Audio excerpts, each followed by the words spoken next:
There are moments that seem to pass in the blink of an eye, yet carry the weight of a lifetime. One blink, and I went from a happy wife to a widow.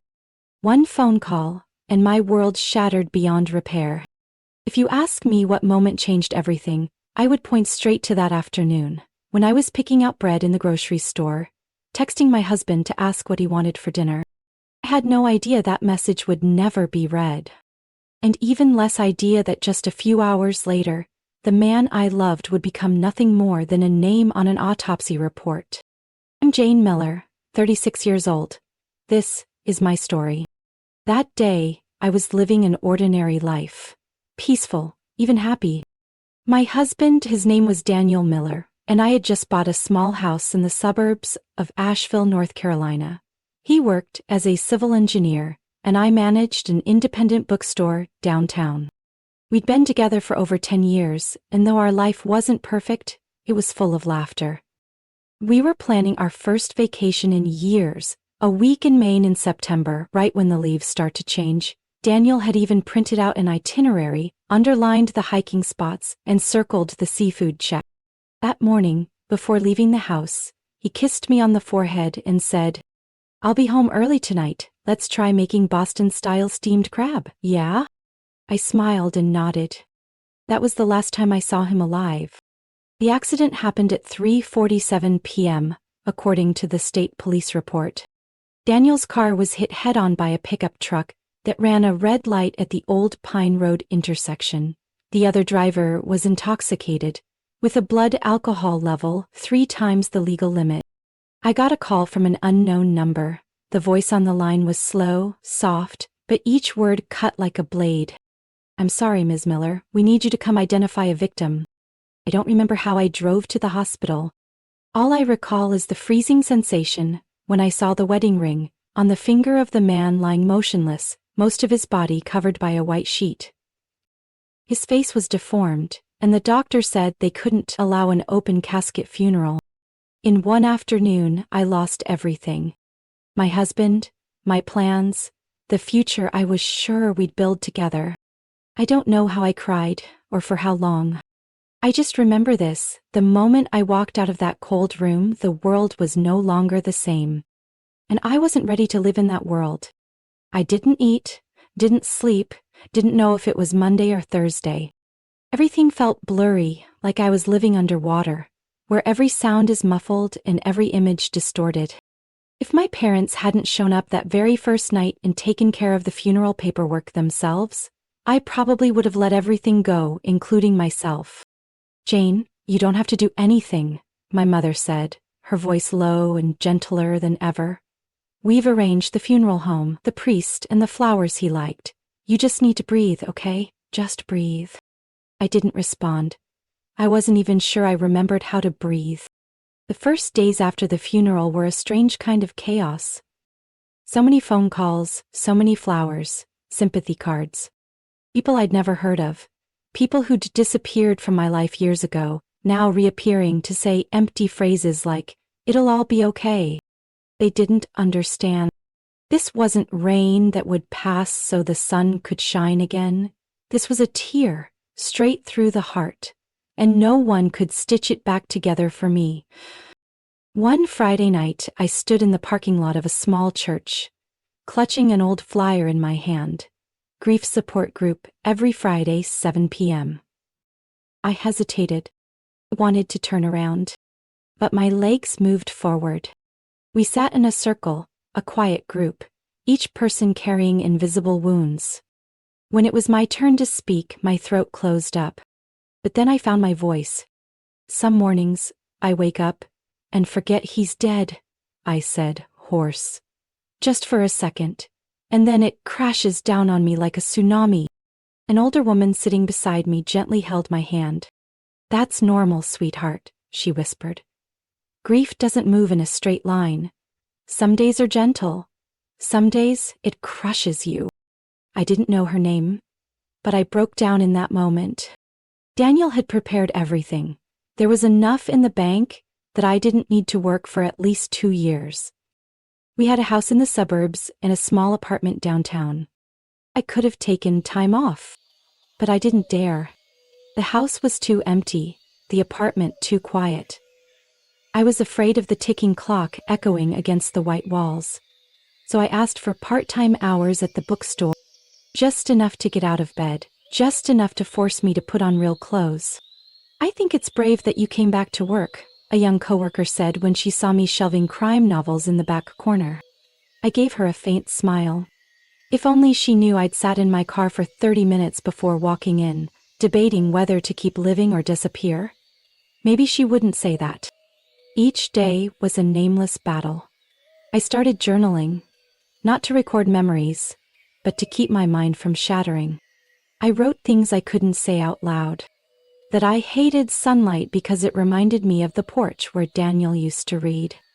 That I hated the sound of doors opening, because every time, a foolish part of me hoped it was him coming back. And I wrote the one truth I didn't want to believe. That I was surviving, even though I didn't want to. But somehow, I was still here. I used to think I was just a shadow in my family. My parents, Frank and Sylvia Miller, always doted on my younger sister Melissa, who was 4 years younger than me.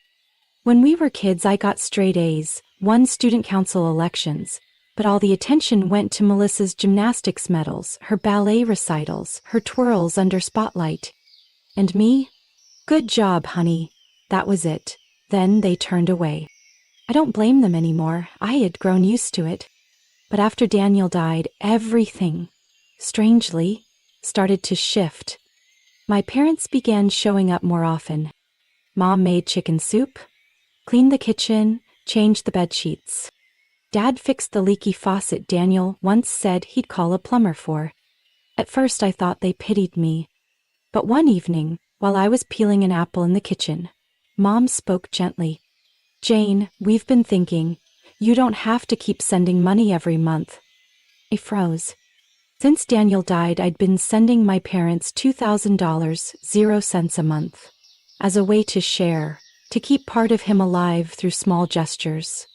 I never made a fuss about it, never expected thanks. Honestly, Dad added from the sofa, every time we got that money, I felt ashamed.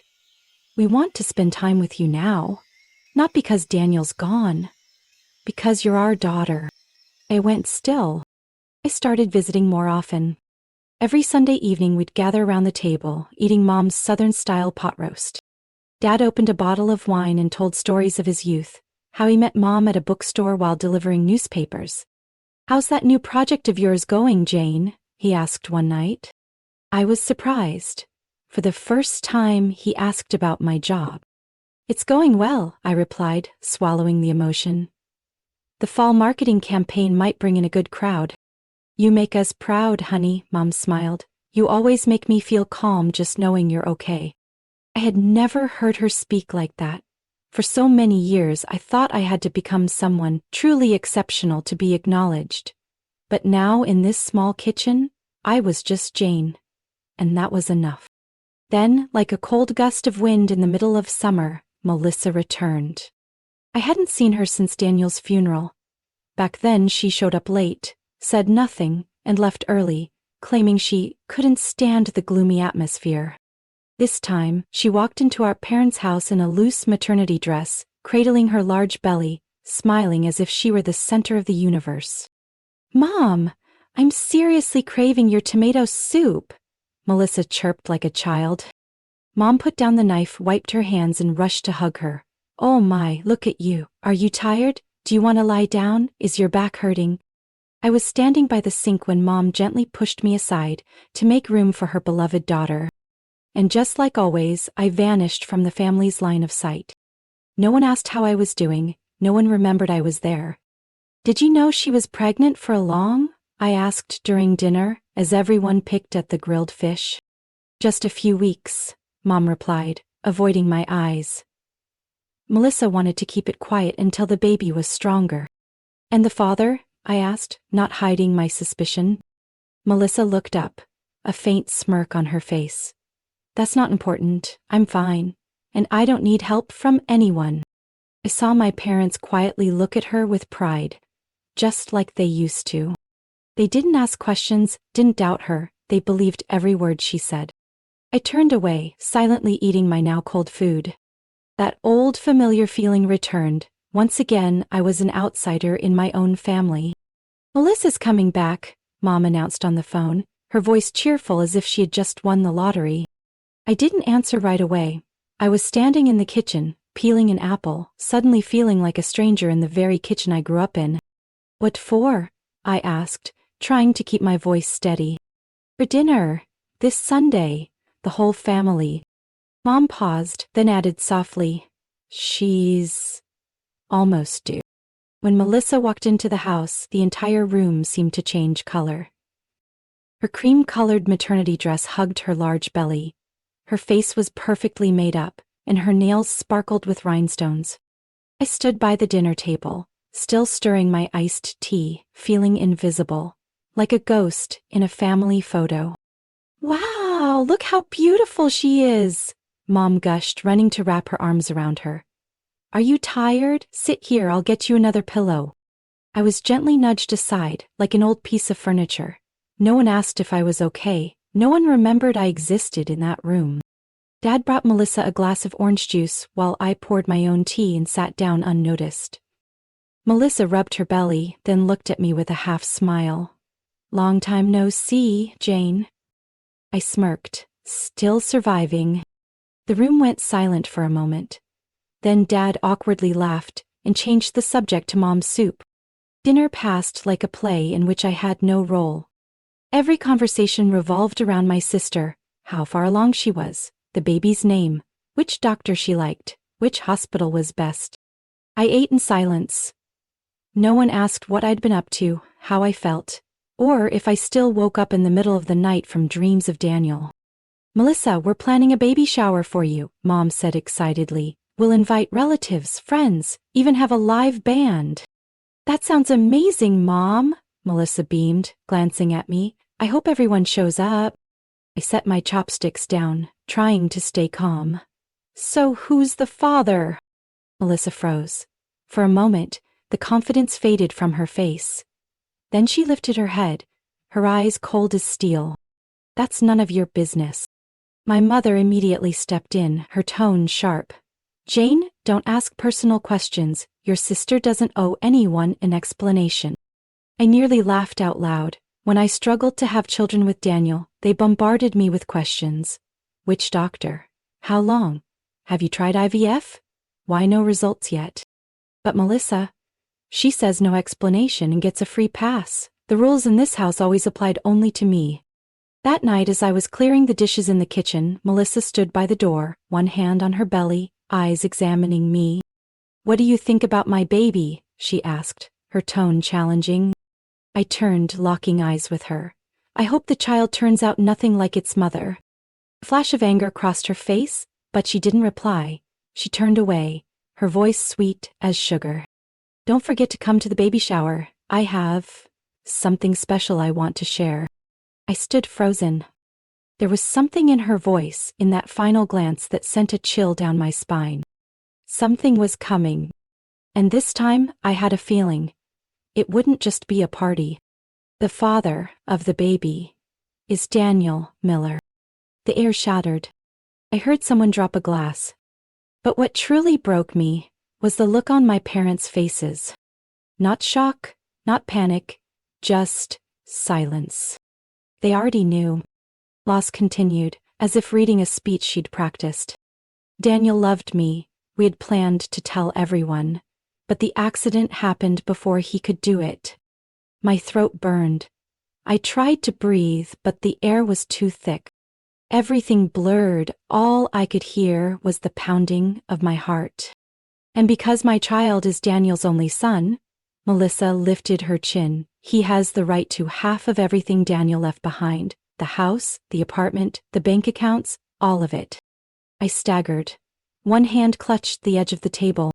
My father stepped up beside Melissa, placing a hand on her shoulder. "Jane," he said, his voice firm, "you need to do what's right. This child is Daniel's blood." I took a step back. The whole room looked at me as if I was the one ruining the family's happiness. My mother spoke up. "Jane, don't make this difficult. He's my grandson." I don't know what stopped me from screaming. Maybe the pain had passed its threshold. Maybe it was the numbness in my mind. All I remember is turning around and walking out of that room like escaping a burning building, and never looking back. Behind me, Melissa's voice still rang through the party. I just want what's fair for my child. I don't need anything else. But I knew she didn't just want half the inheritance. She wanted to destroy me from the roots. I don't remember how I drove home. My hands were shaking so badly I could barely fit the key into the lock. When the door finally opened, I collapsed in the hallway, buried my head in a pillow, and let the pain flood out like a dam breaking. They betrayed me. Daniel betrayed me. My sister betrayed me. And worst of all, my parents, the ones who sat beside me at the funeral, wiping away tears with me, had known the whole time. The first text from Melissa came at 11 p.m. Jane, I know you're in shock, but we're family. I hope you'll do the right thing. Then came a flood of screenshots, messages between her and Daniel. I don't love her anymore. Peter, the divorce, will tell everyone. You're the only one I want to build a family with. Each line felt like a knife, straight to the heart. I threw my phone onto the couch, trying to shut down the thought that I had once trusted that man with my entire life. And Melissa, she included photos of the two of them at unfamiliar restaurants, in strange hotels, the places Daniel used to call work trips. I clutched my head. It throbbed like it might explode. All those years of hormone treatments, injections, infertility tests, while he was already building a new life behind my back. 3 days later, I received an email from a law firm. Our client, Ms. Melissa Miller, is requesting a fair division of assets related to the child carrying the bloodline of the late Daniel Miller. I didn't know whether to laugh or scream. They used the word voluntary, but it felt like a blade pressed to my throat. I didn't reply. I didn't sleep that night. Every time I closed my eyes, I saw Daniel holding Melissa's pregnant belly with the same hands that used to hold me, whispering words that once belonged to me. The next morning, I turned on my phone. A message from my mother. Jane, you should talk to your sister. She doesn't want tension. Our family can't handle another divide. I don't know why I still answered the phone when Dad called that evening. You need to understand, he said, his voice eerily calm. The baby is Daniel's flesh and blood. You can't keep everything to yourself. You're calling this keeping everything to myself? I snapped. Your daughter slept with my husband, and now she's asking for a share of the inheritance? What's done is done. Don't make it worse. Worse? I laughed bitterly. Worse was when Mom whispered Melissa's name while hugging me at the funeral, knowing she was pregnant with my husband's child. Worse was when you looked me in the eyes while still cashing the money I sent every month. You're not hurt. You're traitors. I hung up. This time, for good. That night, I sat alone in my apartment staring at the stack of inheritance papers Daniel had left behind. I once thought I would keep it all as memories. But now, I know I have to protect myself at any cost. That night, my phone rang again. An unknown number. I wasn't going to answer, but something told me to pick up. Hello, is this Jane Miller? A woman's voice. Deep, clear, and strangely familiar, but I couldn't place it. This is Joyce Morgan, Daniel's biological mother. I froze. Daniel had always said he was orphaned young, that his parents died in a car accident when he was 7. I had never doubted him, never questioned it. Can't be, I whispered. Daniel told me you passed away. I know, she said softly, like a breeze. That was the first lie, not the only one. We arranged to meet the next morning at a small cafe downtown. I arrived early, my hands shaking so badly I spilled some coffee on the table. When she walked in, I knew instantly. Those eyes, that tight smile, that composed walk, they were all Daniel's. I was at the funeral, Joyce said after a long silence. I sat in the back row. I couldn't bring myself to come closer. Daniel and I hadn't spoken in years. I nodded. Everything now felt like an upside-down dream. I called you because I heard about the baby and the lawsuit. I clenched my fists. Melissa says it's Daniel's child. She wants half of everything, and I'm the one expected to adjust my emotions? Joyce looked me straight in the eyes. That baby cannot be Daniel's. I froze. What did you just say? I bought proof. She pulled a wrinkled envelope from her bag, removed a stack of old documents. Medical records. Hartford General Hospital. Diagnosis. Complete azoospermia. No natural fertility possible. Daniel had this test done at age 28, after a sports injury that severely damaged his reproductive system, Joyce said. He couldn't have children, and he knew it. My hands trembled as I held the papers, reading every word while my heart threatened to explode. That's why he didn't tell me, I choked. I blamed myself, tortured myself through every round of treatment. I thought I was the one with the problem. Joyce squeezed my hand. For the first time in my life, I felt a mother's touch. Not to control me, but to keep me from collapsing. I'm not defending Daniel. He's my son. But I know he was wrong. And I can't let another lie ruin another woman's life. That night, I didn't sleep. I sat in the living room, staring at the hospital records.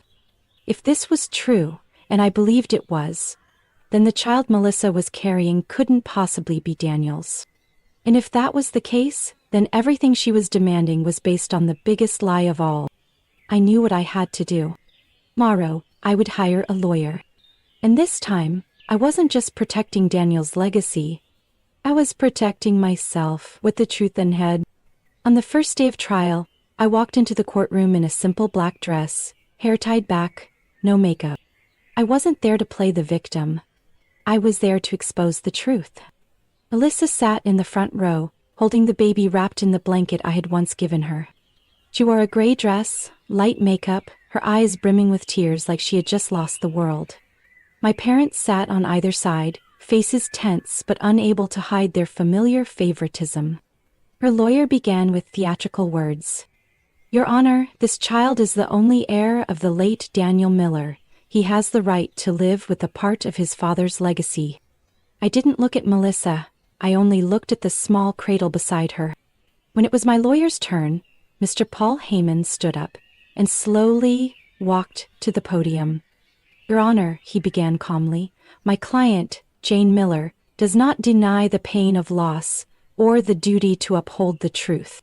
But today, we bring irrefutable evidence. He placed a folder on the table, gently sliding it toward the judge. Medical records from Hartford General Hospital when Daniel Miller was 28 years old. Diagnosis, permanent azoospermia. No natural ability to father children. The room went silent. The judge flipped through each page. Her face showed no emotion, but her eyes grew heavier with every line. Melissa shot up, her face pale. No, that's fake. She forged it. My sister made it all up to steal my child's inheritance. My lawyer remained steady. Therefore, we request a DNA test with the assistance of Daniel's biological relative, his mother, Miss Joyce Morgan, who is present in court today. Joyce stood, eyes fixed on the child. I'm willing to take the test. If that's my grandchild, I'll accept him. If not, I still need to know the truth. Melissa trembled. I saw her clutch the baby like she feared he'd be taken from her. The judge nodded. The court agrees. The test will be conducted and results announced in 1 week. On the day of the results, the courtroom was packed. I sat still, barely able to breathe. Melissa stared at the floor, her hands drenched in sweat. The judge opened the sealed envelope and slowly read, There is no biological relation between the child and Ms. Joyce Morgan. Conclusion. Daniel Miller is not the biological father. Cry of no burst from Melissa, echoing through the room. She sobbed, mascara streaking down her cheeks. Melissa Miller, the judge said sternly. You deliberately deceived this court, using a child and a family as tools to seize an inheritance. The court rejects all your claims. You're fortunate the defendant hasn't countersued for fraud. She screamed, I just wanted my child to have a future. But this time, no one believed her. Even my parents looked at her with confusion. When I left the courtroom, Joyce was waiting by the door. "You did it," she said softly. I looked at her, then up at the sky. Not because I won, but because for the first time, after everything, I was living with the truth. They were waiting for me in the courthouse yard.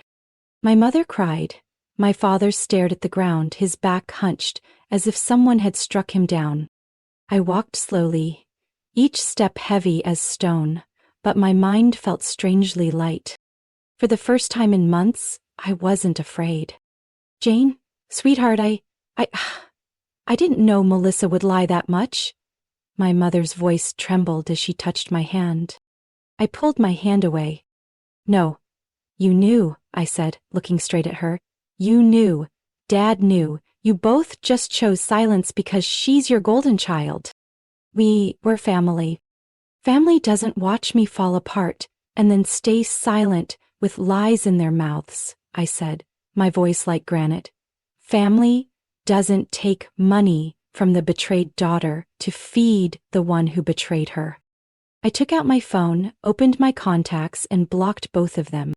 Right in front of their eyes. I drove home without music, without air conditioning.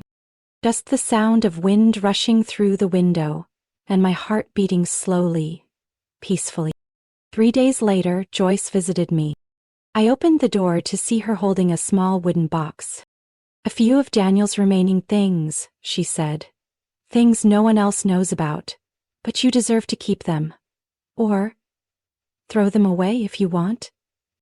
We sat in the living room. I opened the box and found a few childhood photos of Daniel, some scraps of letters, a notebook of song lyrics. Turns out he once wanted to learn guitar. Nothing in there could change the past. Yet strangely, I didn't feel anger. "Thank you," I said, calling her ma'am, for the first time with ease. Joyce looked at me, her eyes gentle. "If you'd like," she said quietly, "join me for dinner on Sundays. We won't talk about Daniel, just eat, chat, and be friends." I nodded. I stopped sending money to my parents. I didn't read Melissa's apology letter, sent through relatives, with a photo of the baby. I held no hatred, but I wouldn't look back. Instead of locking myself in every evening, I signed up for morning yoga and afternoon painting classes. I moved to a small apartment in the city center, the one Daniel once said was too noisy to live in. I needed the noise now. It reminded me I was still alive. I started walking in the early mornings, having breakfast at the corner cafe, listening to soft jazz at night, and sometimes smiling at myself in the mirror. One day, I opened my laptop and typed the first lines of a manuscript. "How to survive betrayal, especially from those who share your blood." Not to publish, just to write. Because I had survived. I used to be the shattered wife, the daughter cast aside, the sister betrayed to the bone. But now I am Jane, a woman who rose from the rubble without anyone's help. A woman who no longer belongs to the past, but is building her future with her own hands. Jane's story is a powerful reminder that sometimes the ones we trust the most are the ones who hurt us the deepest. But it is in that very breaking point that we learn to rise, not for anyone else, but for ourselves. The truth, no matter how painful, remains the greatest strength to break free from the darkness. Letting go isn't weakness, it's the first step toward rebirth. In a world full of lies and betrayal, preserving one's dignity and having the courage to move forward is the most valuable thing a woman can do for herself. What do you think about Jane's journey and the choices she made? Share your thoughts in the comments, and don't forget to follow the channel so you won't miss more heartfelt and meaningful stories about family life.